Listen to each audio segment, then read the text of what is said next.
میری آواز آ رہی ہے نا؟ الحمد للہ رب العالمین والصلاة والسلام علی اشرف الانبیاء والمرسلین اما بعد فاعوذ باللہ من الشیطان الرجیم بسم اللہ الرحمن الرحیم۔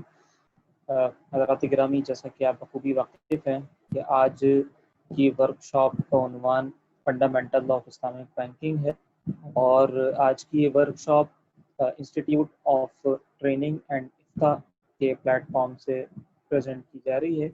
آج کی ورکشاپ کے ٹائٹل سے جیسے ظاہر ہے کہ اسلامک بینکنگ کے جو فنڈامنٹلز ہیں، جو بنیادی چیزیں ہیں، ان پر ہم گفتگو کریں گے، ایک اوور ویو لیں گے، اور بہت سے مسکنسیپشنز جو ہمارے ذہن میں اسلامک بینکنگ سے ریلیٹڈ ہیں انشاءاللہ وہ بھی آج کلیئر ہو جائیں گے انشاءاللہ۔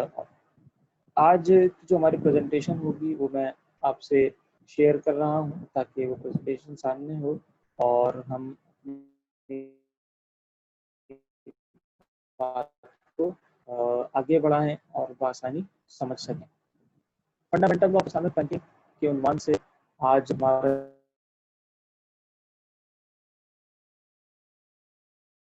ہے، اور آج کی ہماری پریزنٹیشن ہے، اس میں لکھا ہے کہ after this session you will be able to identify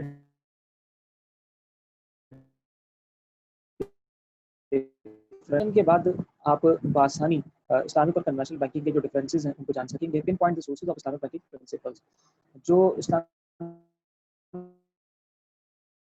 banking کے اصول ہیں ان کے جو سورسز ہیں ان سے واقفیت ہو جائے گی، ان کی شناسائی ہو جائے گی۔ Assess that how the Islamic banking works, Islamic banking کا جو میکینزم ہے اوور آل کس طرح کام کرتی ہے وہ بھی انشاءاللہ آج سمجھ میں آ جائے گا۔ Understand the modes of services and financing in Islamic banking, services کے موڈس، فائنانسنگ کے موڈس جو اسلامک بینکنگ میں یوز ہوتے ہیں انشاءاللہ وہ بھی آج ان پر بھی ہم بات کریں گے۔ ایگزامن دا شریعہ compliance mechanism in Islamic banking, Islamic banking کے اندر شریعہ کمپلائنس میکینزم کس طرح ہوتا ہے، شریعہ کمپلائنس ان کی کس طرح چیک کی جاتی ہے اور کس طرح اس کو میک شور کیا جاتا ہے، اس کے اوپر انشاءاللہ ہم بات کریں گے۔ جب ہم اسلامک بینکنگ کی ڈیفینیشن کے اوپر بات کرتے ہیں اور کہتے ہیں کہ واٹ از اسلامک بینکنگ، تو یہ 5 چیزیں ہیں جسے ہم آئی کیئر کہتے ہیں، ٹھیک ہے، اس کے ایبریویشن ہم بناتے ہیں آئی کیئر۔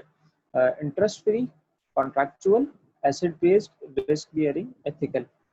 کہ اسلامک بینکنگ انٹرسٹ فری ہوتی ہے، اسلامک بینکنگ کانٹریکچوئل ہوتی ہے، اسلامک بینکنگ ایسٹ بیسڈ ہوتی ہے، رسک بیئرنگ ہوتی ہے، ایتھیکل ہوتی ہے، ہم یہ کلیم کرتے ہیں۔ اچھا، انٹرسٹ فری تو ظاہر ہے کہ جیسا کہ اس کے نام سے بھی یہ بات بہت واضح ہوتی ہے، اور یہ ایک بہت بنیادی چیز ہے جس کی وجہ سے اسلامک بینکنگ کا ایک پورا اسٹرکچر قائم کرنے کی کوشش کی گئی۔ انٹرسٹ جو کہ سود اللہ رب العزت اور اس کے رسول صلی اللہ تعالیٰ علیہ وآلہ وسلم سے جنگ کرنے کے مترادف ہے، قرآن کریم میں بڑا واضح فرمان موجود ہے، انشاءاللہ وہ بھی ہم آپ کے سامنے پیش کریں گے۔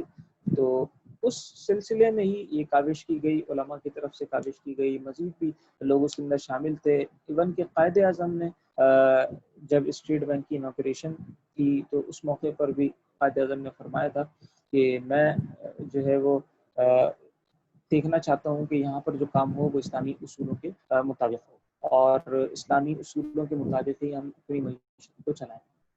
تو گویا کہ قائد اعظم کا خواب بھی یہی تھا، اور پھر جو ہے وہ اس کے لیے مزید کوشش کی گئی، دنیا بھر میں کاوشیں ہوئی، پاکستان میں بھی کاوشیں ہوئی، اور گریجولی اسلامک بینکنگ جو ہے وہ گرو کر رہی ہے، مختلف فیزز سے گزر رہی ہے۔ اب جس فیز میں ہے یہ یقیناً اب سے کچھ سال پہلے جو فیز تھا اس سے کئی بہتر ہے۔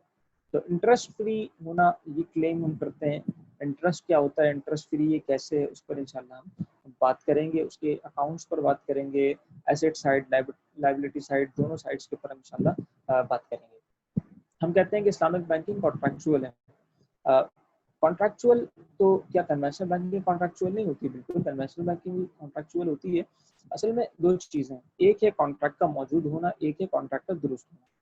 اچھا، درست ہونا لیگلی بھی وہ لافل ہو، اور درست ہو، اور ایز پر شریعہ، ہماری شریعہ کی، اسلامک شریعہ کی جو نارمز ہیں اور اسلامک شریعہ کے جو اصول ہیں ان کے مطابق بھی وہ درست ہو، لافل ہو۔ تو پہلے تو کانٹریکٹ کی موجودگی ہے، دوسرا کانٹریکٹ کی ویلیڈیٹی ہے۔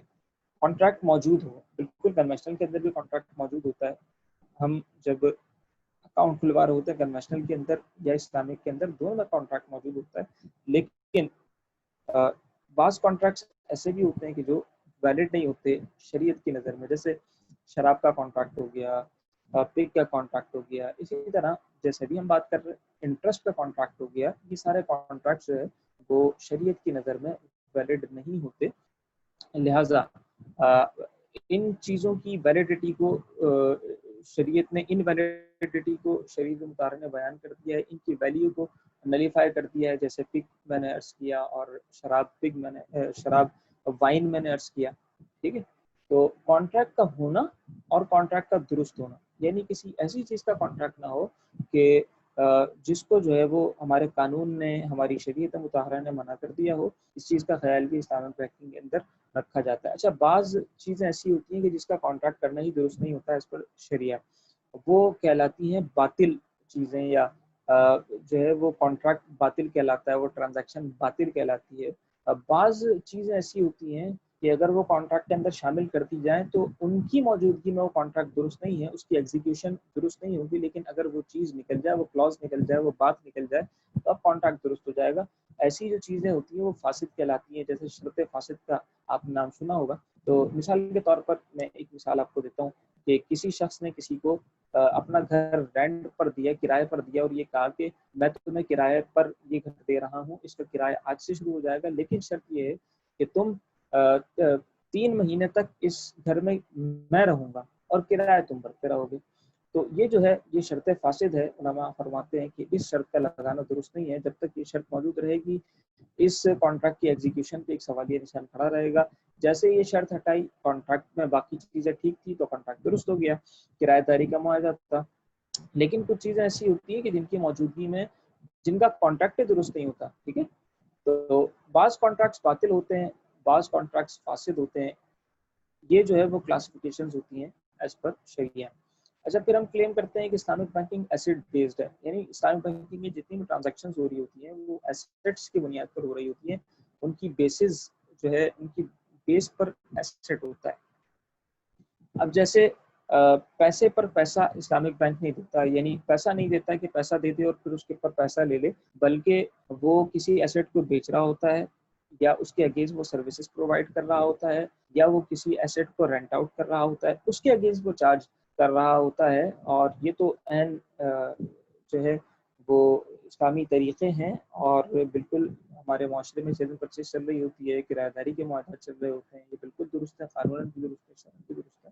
تو ان طریقوں کی بنیاد پر اسلامک بینکنگ کام کر رہی ہوتی ہے. ان پر انشاءاللہ ہم آگے چل کر مزید بات کریں گے کہ یہ سب کیا ہوتا ہے، کیسے ہوتا ہے.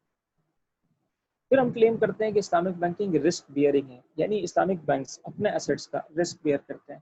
کنونشنل بینکس بعض کیسز کے اندر ایسا ہوتا ہے کہ کنونشنل بینکس اپنے کسٹمرز کو اگر جو ہے وہ کوئی نیگلیجنس ہو جائے یا کوئی ایسی چیز ہو جائے، تو چونکہ وہ پیسہ انہوں نے دیا ہوتا ہے اور پیسہ لینے کا وہ معاہدہ کر چکے ہوتے ہیں، تو اب ان کو پیسہ باہر صورت چاہیے ہوتا ہے، چاہے وہ پیسہ لے جا کر گڈھے میں ڈال دے، پیسہ اس کو چوری ہو جائے، یا اس سے کچھ خریدے نہ خریدے، جو بھی معاملہ ہو.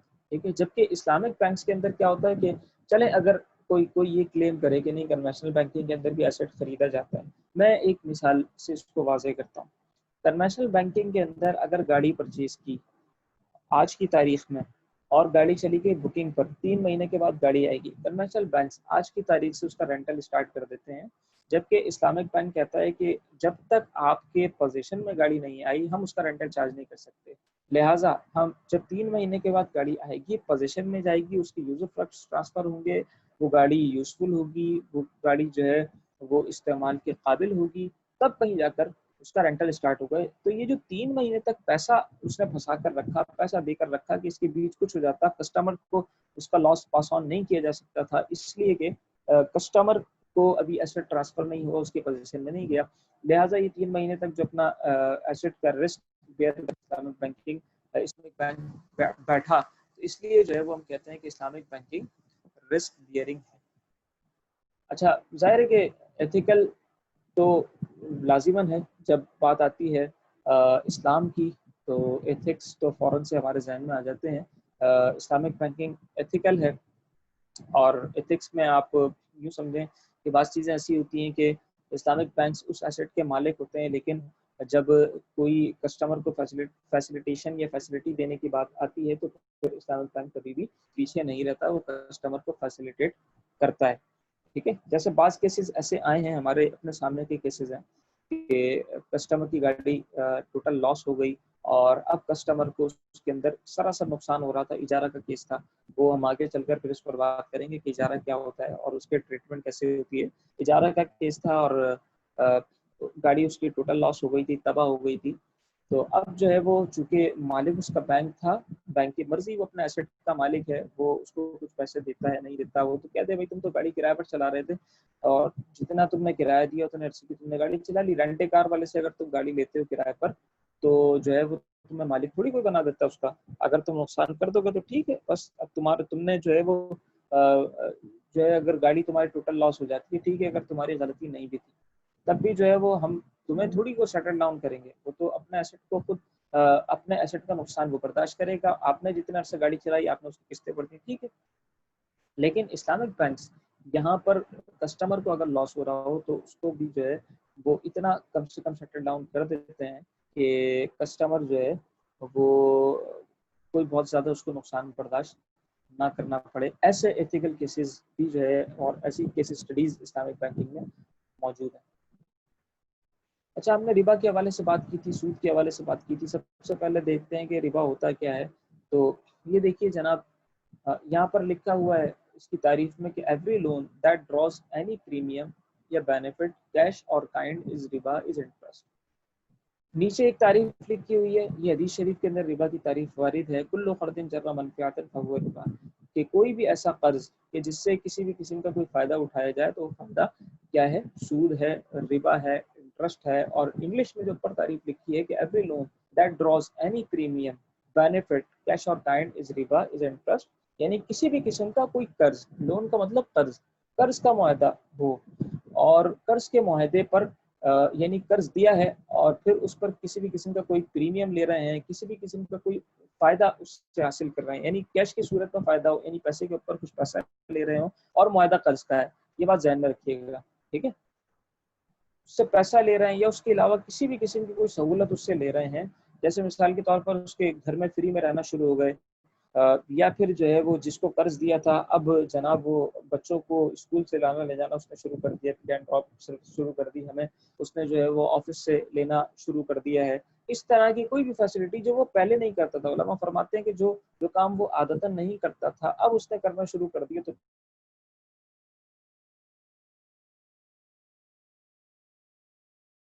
رہا ہو اور یہ سروسز کی سود بن جائے. ٹھیک ہے، پہلے وہ تحفے تحائف نہیں دیتا تھا، پہلے وہ کھانے پہ نہیں بلاتا تھا اور اچانک جو ہے وہ اب اس نے اتنی دعوتیں شروع کر دی ہیں، اب اس نے کھانے پہ بلانا اور تحفے تحائف کا سلسلہ اس نے شروع کر دیا ہے. تو ان ساری چیزوں سے بچنا ضروری ہے. اور دیکھیں جیسے میں نے اس آیت کریمہ کا ریفرنس بھی دیا تھا، سورہ بقرہ کی یہ آیت ہے، اے ایمان والو اللہ سے ڈرو اور جو سود باقی رہ گیا ہے وہ چھوڑ دو اگر تم سچ مچ ایمان والے ہو. اور اگر ایسا نہیں کرتے تو اللہ تعالی اس کے رسول صلی اللہ تعالی علیہ وآلہ وسلم سے مال جو ہے وہ تمہارا ہی ہے، نہ تم ظلم کرو نہ تم پر ظلم کیا جائے. یہ قرآن کریم کا ایک بڑا زبردست بتایا ہوا قانون ہے کہ جو ظلم کرتا ہے ظلم ہوتا ہے، نہ تم ظلم کرو نہ تم پر ظلم کیا جائے. یعنی اصل مال جو ہے وہ تمہارا ہی ہوگا، یعنی پرنسپل جو آپ نے اس کو دیا ہوا ہے پیسے، وہ آپ اپنے پیسے اس سے واپس لے سکتے ہیں. اس کے اوپر اگر آپ نے کچھ پروفٹ یا کچھ سود لینے کی اس سے بات کی ہوئی تھی، کوئی ایسا معاہدہ ایگریمنٹ اس سے ہوا ہوا تھا، تو اب وہ سود آپ اس سے نہیں لے سکتے، وہ آپ فارگو کر دیں، وہ آپ چھوڑ دیں اور اب جو ہے وہ آپ اس سے صرف پرنسپل واپس لے سکتے ہیں. یہ صحیح مسلم کی روایت ہے، حضرت جابر رضی اللہ تعالیٰ عنہ اس حدیث شریف کے راوی ہیں. رسول اللہ صلی اللہ تعالیٰ علیہ وآلہ وسلم ارشاد فرماتے ہیں سود کھانے والے پر، سود کھلانے والے پر، سودی معاملات کا حساب کتاب کرنے والے پر اور سودی معاملے میں گواہی دینے والے پر رسول اللہ صلی اللہ تعالیٰ علیہ وآلہ وسلم نے لعنت فرمائی. حضرت جابر فرماتے ہیں کہ رسول اللہ صلی اللہ علیہ وسلم نے لعنت فرمائی اور آپ صلی اللہ تعالیٰ علیہ وآلہ وسلم نے ارشاد فرمایا کہ گناہ اور وبال میں یہ سب برابر کے شریک ہیں. یہ ایک بہت بنیادی روایت ہے، بہت بنیادی حدیث ہے. لوگ سوال کرتے ہیں کہ کیا چیزیں حرام ہیں یہی انٹرسٹ کے تعلق سے. تو یہ دیکھ لیں 4 بہت بنیادی چیزیں اللہ کے رسول نے منع فرمائی اور لعنت بھی فرمائی کہ سود کھانے والا، یعنی کھانے والا کسی بھی طریقے سے وہ سود کھا رہا ہو، پیسے کما کر سود کھلانے والا کہ جو ہے کوئی کسٹمرز کو لے کر آتا ہو اور زبردستی اس کو سود کے اندر ملوث کر رہا ہو، خود بھی وہ سود کے اندر ملوث ہو رہا ہو، تو یہ ساری چیزیں، ساری شکلیں جو ہیں، صورتیں ہمیں اپنے ذہن کے اندر گھمانی چاہیے اور اس کا ہمیں تصور کرنا چاہیے، اور مزید اس کے اوپر کیا کیا صورتیں متفرع ہو سکتی ہیں وہ سب بھی ہمیں اپنے ذہن میں رکھنی چاہیے۔ سودی معاملات کا حساب کتاب کرنے والے یعنی سودی ٹرانزیکشنز کو ریکارڈ کرنے والے لوگ، ٹھیک ہے۔ اچھا، اسی طرح آگے دیکھیں، سودی معاملے میں گواہی دینے والے یعنی جو اس کے اوپر وٹنس ہوتا ہے، نہ سود کھا رہے ہیں نہ سود کھلا رہے ہیں، ایک سودی معاہدہ ہو رہا ہے، ایک کانٹریکٹ ہو رہا ہے، وہ اس کے اوپر وٹنس ہو رہے ہیں، وہ اس کے اوپر گواہ بن رہے ہیں، یہ سارے کے سارے جو ہے وہ اللہ کے رسول نے فرمایا کہ گناہ اور وبال میں سب برابر کے شریک ہیں، ان پر لعنت بھی فرمایا۔ اب دیکھیں یہ کیسے دل دہلانے والے حدیث ہے، ابن ماجہ کی روایت ہے کہ حضور علیہ الصلوۃ والسلام فرماتے ہیں شب معراج میرا گزر ایک ایسی قوم پر سے ہوا جس کے پیٹ گھر کی طرح بڑے بڑے ہیں، ان کے پیٹوں میں سانپ ہیں جو باہر سے دکھائی دیتے ہیں۔ میں نے پوچھا اے جبرائیل یہ کون لوگ ہیں؟ انہوں نے کہا کہ یہ سود خور ہیں۔ اللہ اکبر! تو اتنا برا انجام ہے کہ معراج کی شب اللہ کے رسول نے دیکھا بڑے بڑے ان کے پیٹ ہیں، ان پیٹوں کے اندر جو ہے وہ سانپ نظر آ رہے ہیں۔ اللہ اکبر! یہ سود کا انجام ہے۔ دیکھیں ہمارے یہاں کیا ہوتا ہے، ہم شراب سے بھی بچتے ہیں، ہم چوری سے بھی بچتے ہیں، ہم ڈاکے سے بھی بچتے ہیں، بڑے بڑے گناہوں سے بچتے ہیں، لیکن سود کی طرف ہماری توجہ نہیں جاتی، شاید اس کو ہم کوئی بہت بڑا گناہ نہیں سمجھتی ہے۔ کیا معاملہ ہے، یہ جو ہے وہ بہت خطرناک گناہ ہے، اللہ اس کے رسول سے جنگ کرنے کا مترادف ہے، اس سے بڑا اور گناہ کیا ہوگا؟ اللہ رب العزت ہم سب کو اس سے محفوظ فرمائے۔ اب لمحہ فکریہ ہے ہمارے لیے کہ حضرت ابو ہریرہ رضی اللہ تعالیٰ عنہ کی روایت ہے، حضور علیہ الصلوۃ والسلام نے ارشاد فرمایا لوگوں پر ایک زمانہ ایسا بھی آئے گا جس میں آدمی اس بات کی پرواہ نہیں کرے گا کہ وہ مال کہاں سے حاصل کر رہا ہے، آیا حلال ذریعے سے یا حرام ذریعے سے۔ بالکل ایسا ہی ہے، بخاری شریف کی روایت ہے اور آج بھی نظر آتا ہے، ایسا ہی ہے، صرف پیسہ کمانے کی ہم پر دھن سوار ہے، ہمیں بس فکر لاحق ہے، یہ نہیں دیکھتے، یہ نہیں سوچتے کہ پیسہ کہاں سے آ رہا ہے، بس پیسہ چاہیے۔ اب دیکھیے جب سود کے حوالے سے بات ہوئی، یعنی ہمیں یہ اندازہ ہوا کہ سود کتنی خطرناک چیز ہے، اب ہمیں بخوبی اس بات کا اندازہ ہو جانا چاہیے کہ اپنی معیشت سے اس کو نکالنے کے لیے علماء کرام کیوں کوششیں کر رہے ہیں اور کیوں اس کو معیشت سے نکالنے کے لیے دنیا بھر میں کوششیں ہو رہی ہیں اور اس کے لیے آواز بلند کی جا رہی ہے، اور یہ کتنا ضروری ہے، کتنا اہم ہے، اور ہمارے کرنے کے لیے یہ کام کتنا ضروری ہے، ہم سب کو اس کے اندر اپنا اپنا پارٹ پلے کرنا چاہیے، اپنا اپنا رول اس میں ادا کرنا چاہیے۔ جب ہم اسلامک بینکنگ کے پروڈکٹس کی بات کرتے ہیں تو اس میں دو سائڈز بنیادی طور پر ہمارے ذہن میں ہوتی ہے، ایک ایسٹ سائڈ ہوتی ہے، ایک لائبلٹی سائڈ ہوتی ہے، یعنی اگر آپ بیلنس شیٹ بھی دیکھتے ہیں نا، بیلنس شیٹ پر آپ کو دو سائڈز نظر آتی ہیں، ایک ایسٹ سائڈز ہوتی ہیں، ایک لائبلٹی سائڈز ہوتی ہیں، یعنی جو آپ کے اثاثہ جات ہوتے ہیں اور جو آپ کے اخراجات ہوتے ہیں، جو آپ کے اوپر ذمہ داریاں ہوتی ہیں، جو آپ کو ایکسپنسز کرنے ہوتے ہیں۔ لائبلٹی سائڈ کے اندر، اچھا لائبلٹی سائڈ سے یہاں مراد یہ ہے کہ جو پیسے یا جو اثاثہ جات بینک کو واپس کرنے ہوتے ہیں وہ اپنی لائبلٹی سائڈ کہتا ہے، اور جو اثاثہ جات بینک کے ہوتے ہیں یعنی بینک کے پاس آ رہے ہوتے ہیں ان کو وہ ایسٹس کہتا ہے، ٹھیک۔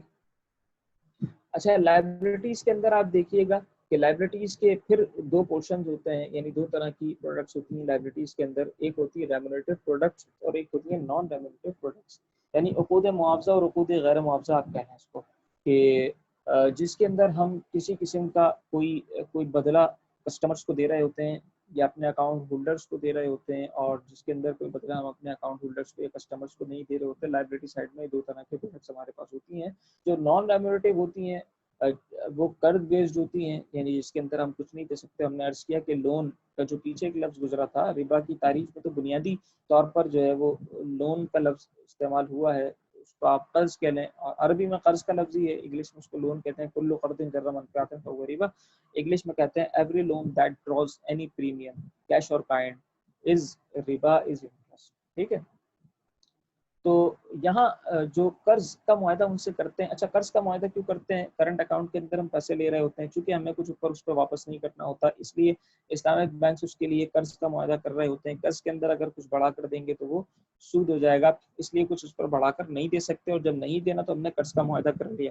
اگلا سوال یہ پیدا ہوتا ہے کہ یہاں امانت کا معاہدہ بھی تو کیا جا سکتا تھا، یہ امانت بیس بھی تو ہو سکتے تھے، امانت بیس کیوں نہیں ہے؟ امانت بیس اس وجہ سے نہیں ہے کہ امانت جیسی لی ہے ویسی واپس کرنی ہوتی ہے، یہ امانت کے احکام میں سے ہے، امانت کو استعمال نہیں کر سکتے،